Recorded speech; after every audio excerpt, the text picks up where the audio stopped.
All right. So this is my day off, and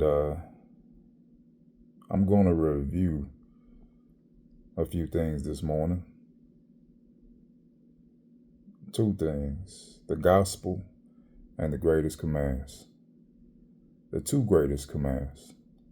And so, just want to do a quick review on this vlog. So the gospel, the gospel is the fact that, or it's good news. The gospel means good news. Um, the good news of being able to be one with your Creator, with the God of all creation, and being able to be one with Him, not at your own cost, recognizing that there is a cost and that the cost has been paid and that the time is now, that you can take advantage of the payment that has been made on our behalf.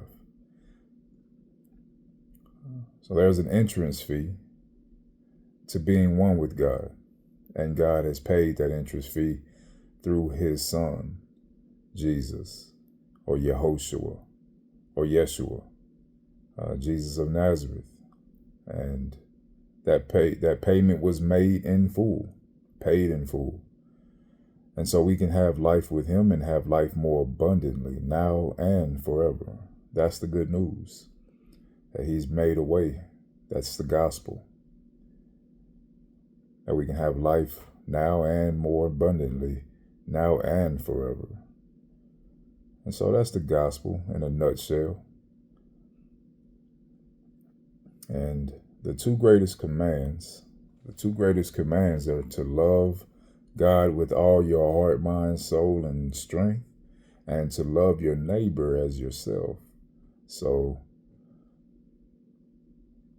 what does that mean? What does that look like? That looks like you and me submitting everything that we are and everything that we have to God's authority, to God's authority and management. That we don't leave anything untouched, and that as we discover things that are not under His authority, that we have not submitted to Him, that we go through the process of submitting that to Him. That process can look like us trying to let go of things. It can look like us just praying and saying, hey, I can't let go of these things. I don't want to let go of these things, so you got to take them from me. I need you to, but having a heart posture to submit them, to submit ourselves and everything we have to Him. Sometimes it's like standing on the edge of a cliff and saying, I can't jump. It's cold water down there. I can't jump. But you can push me. Sometimes that it can look like that. Just saying, hey, God, I'm willing to let go of this thing. I'm willing to let go of this person. I'm willing to change this about myself. I just don't know how to. A big part of me does not want to. But I know what's right, and I'm willing to let you do this for me. And so, our entire life is, this entire journey should be and could be about us learning how to love God with everything we are, and with everything that we have. And so it's going to look like many things. That's just one of many, many, many examples. But in principle, that's what it can look like. Us doing it ourselves and coming back to Him and saying, hey, I've been working on this. Can you guide me on it? Can you help me on it? Or I know that you have revealed this to me, that I need to change this thing, or I need to give this up, or I need to pick this up, but I can't. And I need you to help me do that. And loving your neighbor as you love yourself. That implies that you have to love yourself. And love is not a feeling alone. It encompasses feelings, but it's not at its pinnacle and at its true nature. It's not just a feeling. It is an action. It is a reality. It is a truth. The scriptures say that God so loved the world that he gave his only son. He had some feelings about the world, but he ultimately did something, and that which he did and that which he felt, all of it resulted in the scriptures being able to be told that he loved the world. It said that he loved the world, and he can only do that.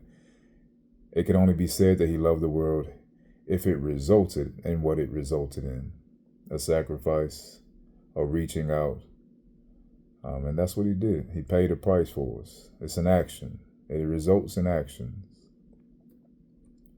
So if we are to love ourselves, then we have to do what's best for ourselves based on what we know already. We'll always be finding out more and more of the truth. But we can't expect doctors who are treating cancer to not treat cancer because we haven't found the cure. And in the same way, we won't know how deep it is to love someone that hates us as God does. But we can know love, obviously. We love something now. We sacrifice for things and people now. We know what love is. We may not call it love, but we know what love is. And so if we love ourselves, then we're going to do what's best for ourselves based on what we know. So once we know how to love ourselves, once we know how to practice doing what's best for ourselves, figuring out what's best for ourselves, endeavoring to do and to know what's best for ourselves, we can then go do that for other people. We should take that example, take that same energy that we're loving ourselves with, trying to do what's best for ourselves, and go do that for other people, and go do that for those who are around us. So those are the two greatest commands. That's the gospel and the two greatest commands.